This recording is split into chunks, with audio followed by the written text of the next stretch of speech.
بسم اللہ الرحمن الرحیم۔ السلام علیکم، میں محمود عبداللہ خان ہوں، آپ یوٹیوب چینل دیکھ رہے ہیں۔ ویورز، آج موضوع ہے IMF یعنی انٹرنیشنل مانیٹری فنڈ، اردو میں کہیں تو بین الاقوامی مالیاتی ادارہ۔ یہ ادارہ کیسے کام کرتا ہے، اس میں کون لوگ کام کرتے ہیں، یہ کہاں سے پیسہ لیتا ہے اور کن ممالک کو یہ قرض کے طور پر دیتا ہے، اور قرض اور سود سے قیمت میں اکٹھی ہونے والی رقم جو ہے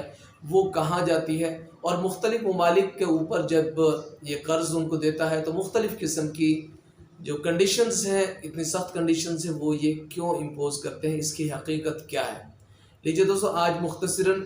IMF کے بارے میں جانتے ہیں انشاءاللہ۔ چند منٹ کی ویڈیو ہے، ویڈیو مکمل دیکھیے گا، انشاءاللہ آپ کو IMF کے بارے میں مکمل طور پر پتہ لگ جائے گا کہ IMF کیا ہے اور کیسے کام کرتا ہے۔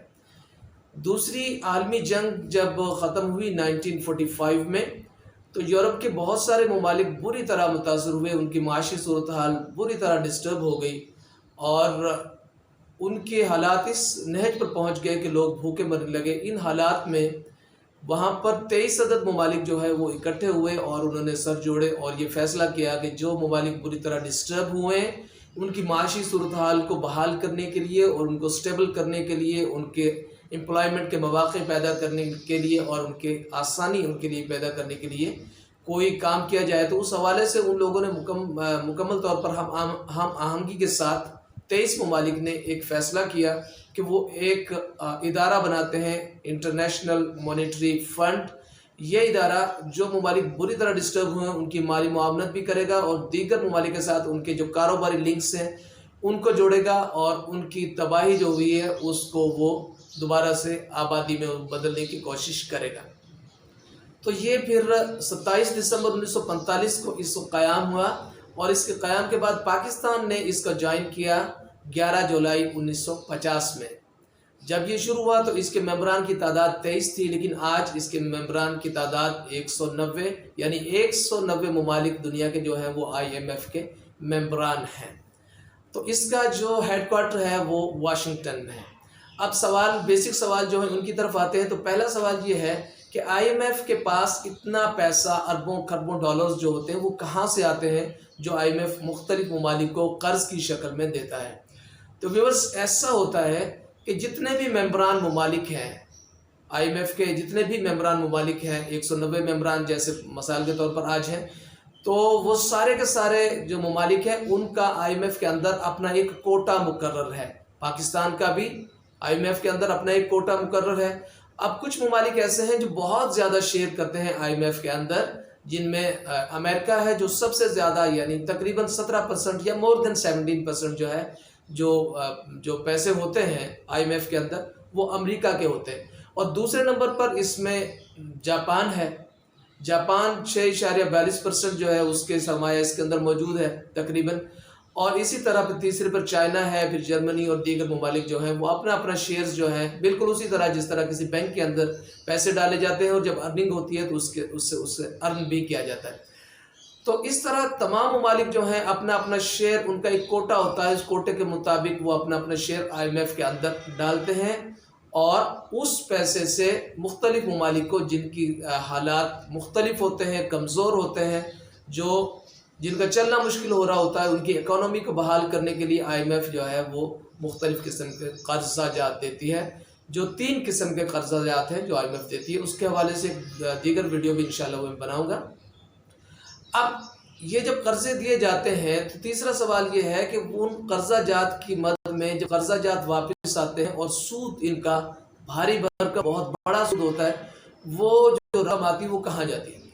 تو ویورز، جس طرح جن ممالک کا جتنا بڑا شیئر ہے IMF کے اندر، اسی طرح سے وہ جو ارننگ ہوتی ہے اتنی ہی بڑی ارننگ کہ وہ حقدار ہوتے ہیں۔ مثال کے طور پر اگر امریکہ کا جو شیئر ہے وہ 17% یا مور دین 17% ہے، تو جو سود کی مد میں جو ارننگ آئے گی وہ بھی امریکہ کی اتنے % ہی ہوگی۔ اس طرح دیگر ممالک کے اندر بھی وہ سود کی مد میں جو ارننگ ہوتی ہے اس کو وہ شیئر کر دیا جاتا ہے۔ اب یہ چیز بھی کلیئر ہوگی کہ قرضہ جات کیوں دیے جاتے ہیں، اور یہ چیز بھی کلیئر ہوگی کہ قرضہ جات کی مد میں جو سود ملتا ہے وہ کہاں جاتا ہے، تو وہ ان ممالک کو جاتا ہے۔ اب جو سب سے اہم کوشچن ہے کہ IMF مختلف ممالک کے اوپر مختلف قسم کی کنڈیشنز क्यों इम्पोज करता है और IMF की शराइत इतनी ज़्यादा सख्त क्यों होती हैं। तो उसके हवाले से व्यूअर्स, जब कोई मुल्क अप्लाई करता है कर्जा IMF से, तो IMF अपनी टीम भेजती है उस मुल्क के अंदर, जो उस मुल्क के सारे हालात को, माशी हालात को, इंसाफ के अमल को, करप्शन को और उसकी डेवलपमेंट को, उसकी एक्सपोर्ट्स को और उसकी जो इंडस्ट्री है या उसकी एग्रीकल्चर है या सोर्सेज ऑफ इनकम है जो उस मुल्क के, उन सारों का वो मुलाहिजा करती है और उन्हें उस पर अपनी कीनली उन्हें मुलाहिजा करने के बाद अपनी रिपोर्ट जो है वो IMF को सेंड करती है, जिसमें मुकम्मल तौर पर उस मुल्क के हालात जो हैं वो तहरीर होते हैं और इस बारे में वो अपनी रिपोर्ट बताती है कि आया ये जो मुल्क है इसको अगर लोन दिया जाता है तो उसको किन कंडीशंस के ऊपर लोन दिया जाए कि वो उसको रिटर्न करने के काबिल होगा। अगर IMF की जो टीम है वो ऐसी रिपोर्ट सबमिट करे कि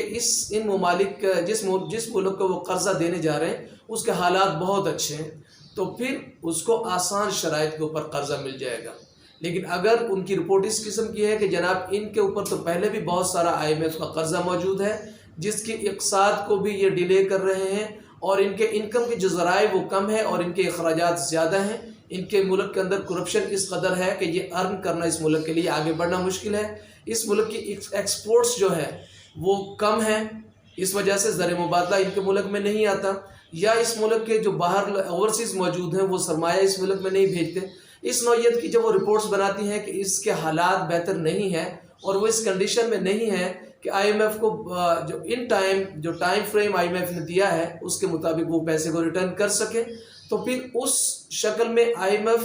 इस किस्म की कंडीशंस इम्पोज करेगी उनके ऊपर, जैसे उसके जो इदारे हैं उनकी निजकारी करेगी, उसके बारे में वो कहेगी कि ठीक है जी हम आपको कर्जा तो देंगे लेकिन आपको अपने इदारों की निजकारी करनी पड़ेगी ताकि आप हमारे पैसे इन टाइम वापस कर सकें। दूसरी शक्ल वो क्या करेगी, IMF कहेगी ठीक है आपने अपने इदारे भी उनकी निजकारी कर दी, अब आप ऐसे करें कि आपने जो अवाम को आपने जो सब्सिडी दी है वो आपको ख़त्म करनी पड़ेगी। आपको पेट्रोल के ऊपर सब्सिडी, आपको बिजली के ऊपर सब्सिडी, आपको दीगर सारी चीज़ों के ऊपर सब्सिडी जो आप दे रहे हैं वो आपको ख़त्म करनी पड़ेगी, क्योंकि अगर आप वो सब्सिडी ख़त्म नहीं करेंगे तो फिर आप हमें कहाँ से हमारे पैसे रिटर्न करके वापस देंगे। इसी तरह IMF फिर ये भी कहती है कि आपके जो इदारे हैं, इंसाफ के इदारे, वो ये भी देखते हैं अगर वो प्रॉपर तौर पर काम नहीं कर रहे ख़ुसूसन करप्शन के हवाले से, तो फिर भी IMF कहेगी कि आप उनको इम्प्रूव करें, क्योंकि जब मुल्क के अंदर करप्शन होगी तो फिर IMF की जो कर्जा की वापसी है उसके लिए मुश्किलात का सामना उस मुल्क को करना पड़ेगा। फिर ज़रूरी टैक्स वो लागू करवाएगी, फिर मतलब हर किस्म के टैक्सेस जो है उनका हुजम वो बढ़ाने की कोशिश करेगी। वो कहेगी कि आप अपने मुल्क के अंदर महंगाई करें और पैसा कमाएं टैक्सेस के ज़रिए और हमारा पैसा रिटर्न करने का अगर हमारे साथ आप एग्रीमेंट करते हैं तो हम आपको इन शराइत पर ऐसा कर्जा देंगे, अदरवाइज़ हम आपको कर्जा नहीं देंगे। इन शराइत की रोशनी में फिर उस मुल्क की टीम जो है वो IMF की टीम के साथ बैठती है, मुज़ाकरात करती है और मुल्क की टीम क्या करती है कि उन शराइत को जितना हो सके उनको आसान बनाने की कोशिश करती है, जबकि IMF जो है वो ये कोशिश करता है कि शराइत इतनी मजबूत ज़रूर हों जिनकी मौजूदगी में वो अपने पैसे जो है वो वापस ले सके। उसके बाद जब मुज़ाकराती टीम बैठती है तो मुज़ाकराती टीम ये फैसला करती है आया किसी मुल्क ने कोई कर्जा उन शराइत के ऊपर लेना है या नहीं लेना। जो मुल्क कर्जा लेते हैं फिर उसके मुताबिक उन शराइत पर उनको अमल करना पड़ता है। ये है IMF की वो शराइत और ये वजूहात जिनकी बुनियाद पर IMF इंतहाई सख्त शराइत मुख्तलिफ ममालिक के साथ वो इस्तेमाल करती है। तो दोस्तों ये IMF की एक बुनियादी इंफॉर्मेटिव वीडियो है इसके हवाले से कि वो कर्जा जो है उसका इस्तेमाल करके कौन से ममालिक आगे आए हैं और उन्होंने क्या तरीक़ाकार इख्तियार किया है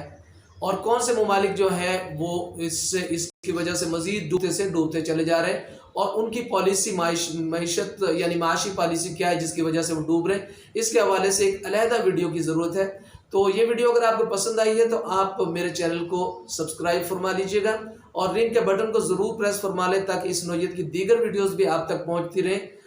आप खुश रहिए। पाकिस्तान पाइंदाबाद।